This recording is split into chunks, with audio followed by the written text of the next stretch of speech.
دوستوں، کیا آپ نے کبھی سوچا ہے کہ دنیا کی عزت کتنی جلد ختم ہو جاتی ہے؟ ایک لمحہ میں لوگ آپ کو آسمان پر بیٹھاتے ہیں اور اگلے ہی لمحے میں زمین پر گرا دیتے ہیں۔ یہی سبق مولانا جلال الدین رومی رحمۃ اللہ تعالیٰ علیہ نے اپنے پیر و مرشد حضرت شمس الدین تبریزی رحمۃ اللہ تعالیٰ علیہ سے ایک انوکھے انداز میں سیکھا۔ تو آئیے سنتے ہیں کہ وہ حیران کن واقعہ کیا تھا۔ تو چلیے اسٹارٹ کرتے ہیں۔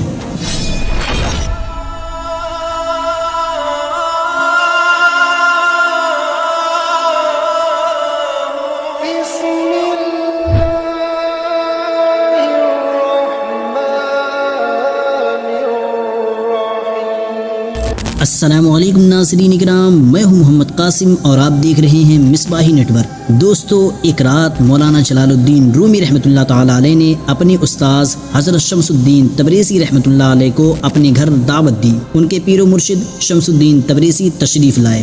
کھانے کے لیے سارے برتن تیار ہو گئے تو شمس الدین تبریزی نے جلال الدین رومی سے فرمایا، کیا تم مجھے پینے کے لیے شراب لا سکتے ہو؟ جلال الدین رومی یہ سن کر حیران رہ گئے کہ کیا استاذ بھی شراب پیتے ہیں؟ شمس الدین تبریزی نے کہا، ہاں بالکل۔ جلال الدین رومی نے عرض کیا، مجھے معاف کیجئے گا، مجھے اس کا علم نہیں تھا۔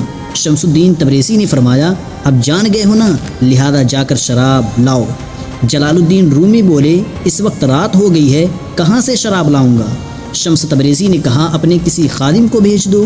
جلال الدین رومی نے کہا، میرے نوکروں کے سامنے میری عزت ختم ہو جائے گی۔ شمس تبریزی نے کہا، پھر خود ہی جا کر لے آؤ۔ جلال الدین رومی پریشان ہوئے، انہوں نے کہا کہ مجھے پورا شہر جانتا ہے، میں کیسے جا کر شراب خریدوں گا؟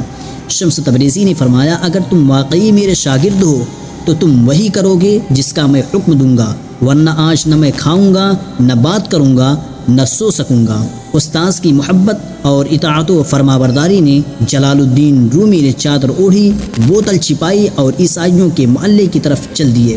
جب تک وہ راستے میں تھے کسی کو شک نہ ہوا، لیکن جیسے ہی وہ عیسائی محلے میں داخل ہوئے، لوگ حیران ہوئے اور ان کے پیچھے پیچھے چلنے لگے۔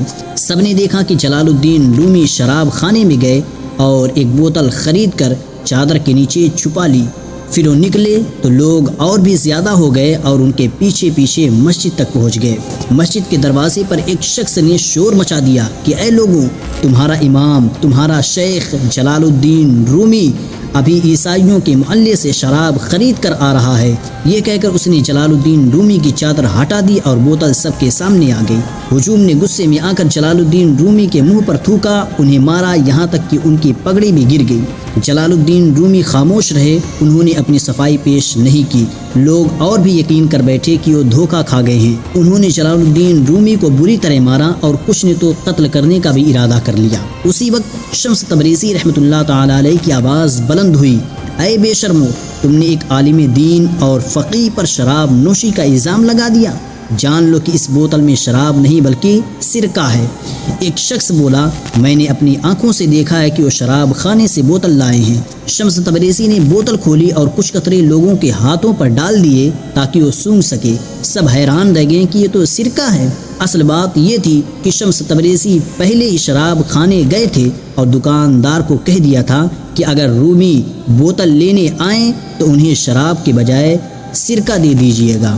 اب لوگ اپنے اپنے سر پیٹنے لگے اور شرمندگی کے مارے جلال الدین رومی کے قدموں میں گر گئے۔ سب نے معافی مانگی اور ان کے ہاتھ چومے، پھر آہستہ آہستہ منتشر ہو گئے۔ جلال الدین رومی نے شمس تبریزی سے عرض کیا، آج آپ نے مجھے کتنی بڑی آزمائش میں ڈال دیا، یہاں تک کہ میری عزت اور وقار میرے مریدوں کے سامنے خاک میں مل گئی۔ ان سب کا کیا مطلب تھا؟ شمس تبریزی نے فرمایا، تاکہ تم سمجھ لو کہ لوگوں کی عزت اور شہرت محض ایک فریب ہے۔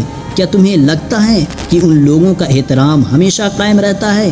تم نے خود دیکھا، محض ایک بوتل کے شک پر وہ تمہارے دشمن بن گئے، تم پر تھوکا، مارا اور قریب تھا کہ جان لے لیتے۔ یہی وہ عزت ہے جس پر تم ناز کرتے تھے، جو ایک پل میں ختم ہو گئی۔ آج کے بعد لوگوں کی عزت پر بھروسہ نہ کرنا۔ اصل عزت صرف اور صرف اللہ رب العزت کے پاس ہے، جو وقت کے ساتھ ساتھ نہ بدلتی ہے اور نہ مٹتی ہے۔ وہی بہتر جانتا ہے کہ کون واقعی باعزت ہے اور کون جھوٹی عزت کا طلبگار ہے۔ لہذا آئندہ اپنی نظر صرف اللہ پر رکھو۔ یہ واقعہ دراصل ہمیں یہ سبق دیتا ہے کہ دنیا کی عزت اور لوگوں کی رائے لمحوں میں بدل جاتی ہے۔ اصل عزت وہ ہے جو اللہ تعالیٰ کے نزدیک ہو۔